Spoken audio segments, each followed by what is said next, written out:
பேசிடா. Hello உறவுகளே, வணக்கம். இன்றைக்கி நான் என்ன பண்ண போகிறேன் அப்படின்னாக்கா, சின்ன வெங்காயம் குழம்பு தான் பண்ண போகிறேன். எக்ஸ்ட்ரா கொஞ்சம் அதிகமாகவே எண்ணெய் ஊற்றிக்கலாம். இதில் நான் வந்து நல்லெண்ணெய் ஊற்றலை, நல்லெண்ணெய் இருக்குது, ஆனால் நான் நல்லெண்ணெய் ஊற்றலை. உங்களுக்கு வேணும்னா நல்லெண்ணெய் ஊற்றிக்கோங்க. நான் வந்து கோல்வினர் எண்ணெய் தான் ஊற்றிருக்கேன்.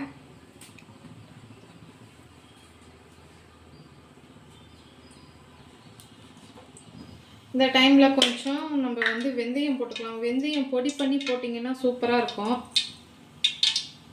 நான் வெந்தயம் வந்து சும்மா அப்படியே போட்டுக்கிறேன். கம்மியாக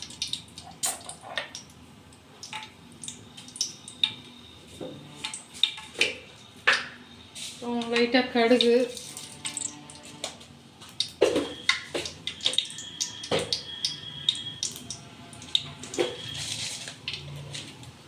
மிளகு, சீரகம் போட்டுக்கிறேன். லைட்டாக போட்டுக்கணும். இதெல்லாம் நல்லா பொரிஞ்சு வரட்டும்.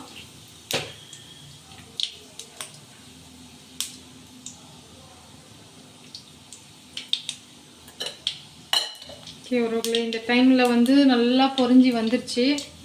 இப்போ வந்து நான் என்ன பண்ணுறேன்னா, பூண்டு இடித்து வச்ச பூண்டு ஒரு 10 பல் பக்கமாக இடித்து வச்சுருக்கேன். அதை போட்டுக்கிறேன்.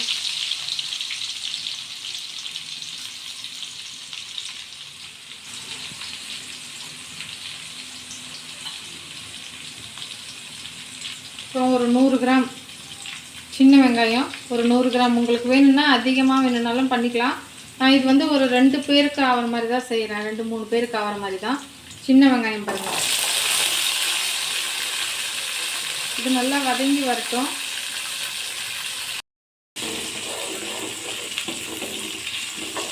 இது நல்லா ரெட் கலரில் வரணும் இந்த வெங்காயம். பூண்டு வெங்காயம் வாசனமே வீடியோ ஒரு தூக்கலாக இருக்குது.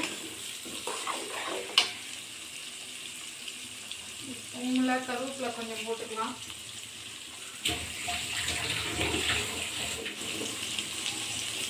கருவேப்பிலை ஒரு கத்து போட்டுக்கிறேன். இந்த ஆனியன்லையும் பூண்டுலேயும் வந்து நம்மளுக்கு வந்து உப்பு பிடிக்கணும். அப்படி இல்லைன்னா வெங்காயம் நல்லா இருக்காது. உப்பு வந்து ஒரு 2 ஸ்பூன் பக்கமாக போட்டுக்கிறேன். சின்ன ஸ்பூனில் ஒரு 2 ஸ்பூன் போட்டுக்கிறேன்.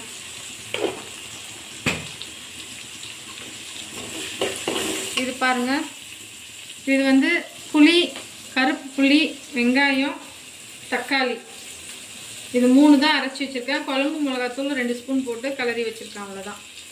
இது வந்து இப்போ இதில் வந்து மிக்ஸ் பண்ணிடலாம்.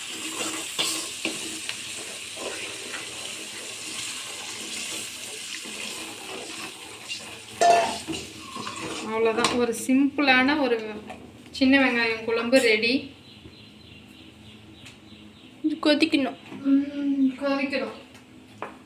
இது பாருங்கள், இது வந்துட்டு புளி,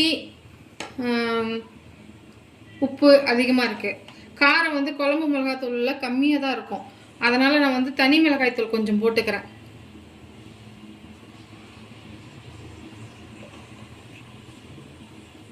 தனி மிளகாய்த்தூள் கொஞ்சம் போட்டாச்சு. ஓகே உறவுகளை, இது ரெடியான வாட்டி எப்படி இருக்குன்னு பார்க்கலாம். பாருங்கள் எந்த அளவுக்கு வந்து எண்ணெய் திரிஞ்சு வந்துருச்சுன்னு பாருங்கள். அவ்வளோதான். இது வந்து களி, சுடு சாதம், இட்லி தோசைக்கு கூட சூப்பராக இருக்கும். அவ்வளோ அருமையாக இருக்குது பாருங்கள். நீங்கள் வந்து இதில் வந்து உங்களுக்கு கருவாடு இருந்தால் போட்டால் இன்னும் டேஸ்ட்டு செமையாக இருக்கும். ரெண்டாவது வந்து உங்கள்கிட்ட வந்து மீன் வந்து நெத்திலி மீன் சின்னதாக, இந்த சின்ன மீன் சின்னதாக இருக்கும்ல, அது ஏதோ சொல்லுவாங்க, எனக்கு அந்த பேர் சரியாக வரல. ஐல மீன். இல்லை இன்னும் சின்ன கொஞ்சம் கருவாடுன்னு சொல்லுவாங்களே, அது போட்டால் நல்லா டேஸ்ட்டாக இருக்கும். இங்கே பாருங்கள் சூப்பராக இருக்குது. இதுலேயே நீங்கள் வந்து இப்போ வந்து இந்த கரண்டிலேயே நீங்கள் வந்து சாதம் அதிகமாகவே சாப்பிட்றலாம். இவ்வளோ டேஸ்ட்டாக. தேங்க்யூ. என்னுடைய வீடியோ வாட்ச் பண்ணதுக்கு நன்றி, வணக்கம். என்னோட வீடியோ பிடிச்சிருந்தால் லைக் பண்ணுங்கள், ஷேர் பண்ணுங்கள், கமெண்ட் பண்ணுங்கள், சப்ஸ்கிரைபர் பண்ணுங்கள். அதுதான் முக்கியமான. தேங்க்யூ, நன்றி.